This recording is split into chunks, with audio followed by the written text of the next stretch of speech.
Welcome to episode 8 of Directed by Steven Spielberg. Today's film is the first sequel, or rather prequel, in Spielberg's filmography, and that is Indiana Jones and the Temple of Doom. A personal favorite of mine and a worthy addition to the Indiana Jones franchise.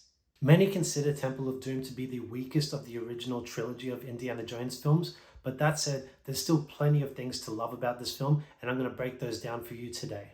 With Spielberg's previous two films being Raiders of the Lost Ark and E.T. the Extraterrestrial, the bar was insanely high for Spielberg to continue this trend of incredible films. Did the Temple of Doom deliver? Let's find out. Indiana Jones and the Temple of Doom is the 1984 follow-up to Raiders of the Lost Ark, starring Harrison Ford reprising his now iconic role of globe-trotting archaeologist Indiana Jones. The film begins with Indy surviving a murder attempt by a crime boss in Shanghai, the events of which introduce us to the film's other mains, Willie and Short Round. They escape from a crashing plane via an inflatable raft, leading them to the Indian village of Mayapur. The villagers beg Indy to retrieve their sacred Shankara stone along with their children who have been kidnapped by the evil forces at Pankot Palace.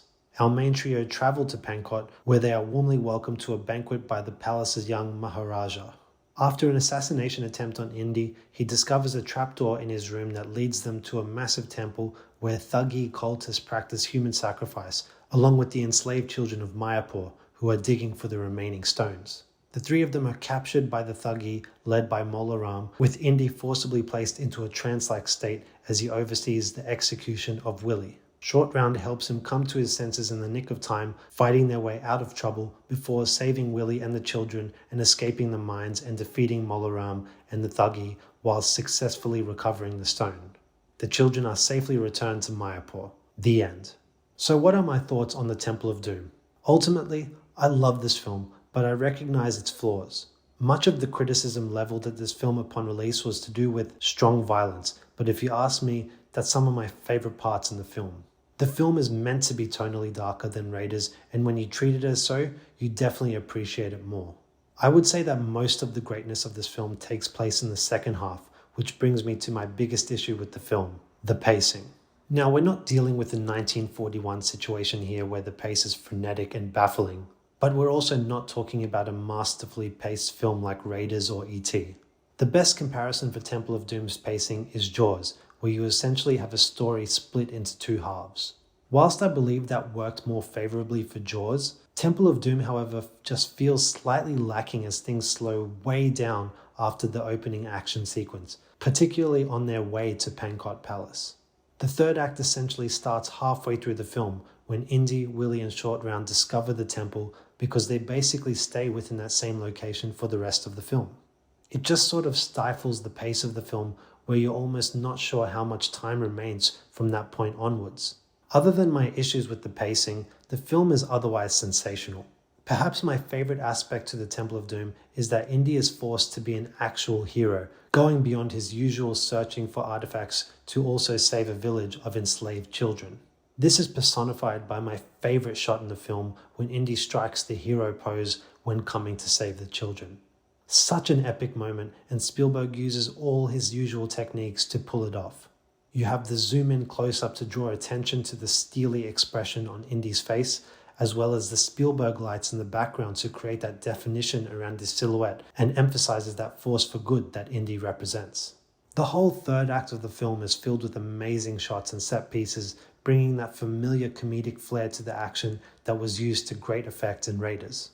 The best example of this is when Indy is about to meet his end, only to be saved by Short Round, cueing the classic theme music as they simultaneously pummel their adversaries.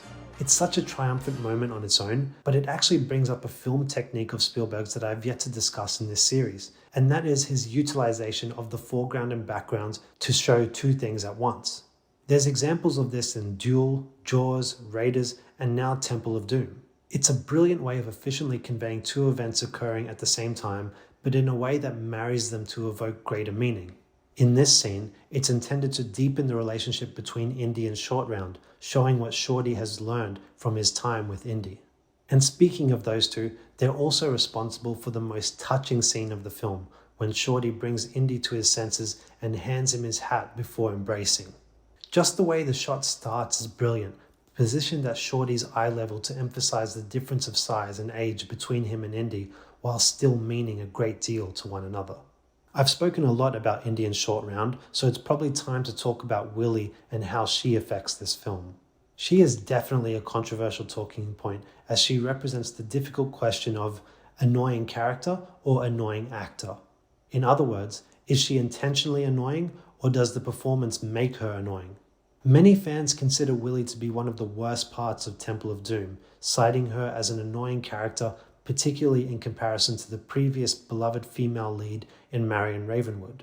Whilst I don't consider Kate Capshaw, wife of Steven Spielberg but not at the time, to be a particularly great actress, I think her lack of acting skills actually works well towards playing an over-the-top diva out of her element.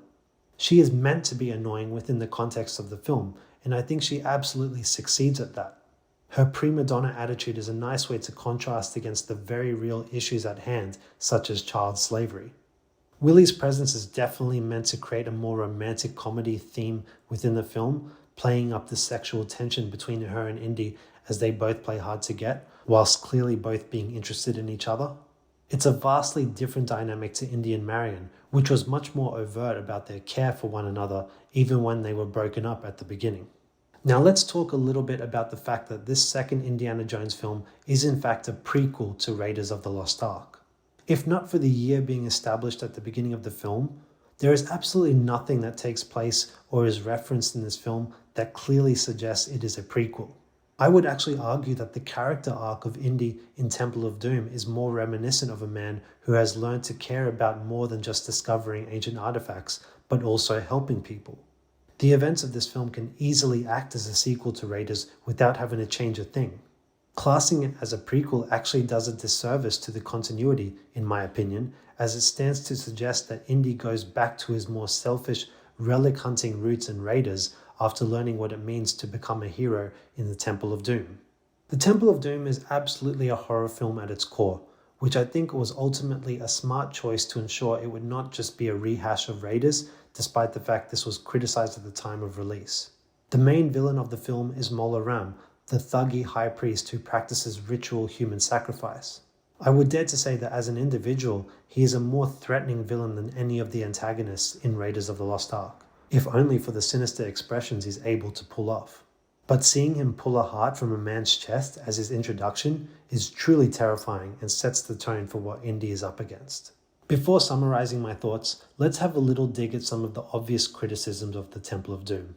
Starting off, the inflatable raft escape is just about as far-fetched as it gets when it comes to suspension of disbelief, and perhaps we would consider it to be the most far-fetched scene in an Indiana Jones film to this day, if it wasn't for a certain scene involving a fridge in a later one. There's also some contrivances that go along with that whole plane sequence. For one, it's established as Indy boards the plane that it belongs to the mob boss who was trying to kill him. Firstly, why didn't the mob boss just stop the plane from leaving? Furthermore, once aboard the plane and the pilots jump out via parachute, why didn't they just kill Indy, Shorty and Willie then and there? It is a plot-contrived scene that ends suitably with the ridiculous stunt. But other than those few issues, as well as the pacing issues mentioned earlier, the Temple of Doom is otherwise a blast that contains many of the same adventure beats of Raiders, whilst also incorporating horror elements into the mix. It's certainly not the best Indiana Jones film, but it serves the greater purpose of showing the genuinely heroic side of Indy's character, making him even more relatable to an audience that can always get behind a man trying to save a bunch of children. Ultimately, the Temple of Doom adds a necessary dimension to his character to ensure he doesn't stagnate as just a globe-trotting archaeologist, but cements Indiana Jones as one of the great heroes of cinema. So that is Indiana Jones and the Temple of Doom, and Episode 8 of Directed by Steven Spielberg in the bag. Despite not reaching the heights of its predecessor, Temple of Doom is still an incredible adventure film and absolutely holds its place within the Indiana Jones franchise. There's so much to love about this film, but there's also some issues to be had with it as well, and so for that I'm going to give it a score of 8 out of 10. This places it even with Duel in my current Steven Spielberg rankings.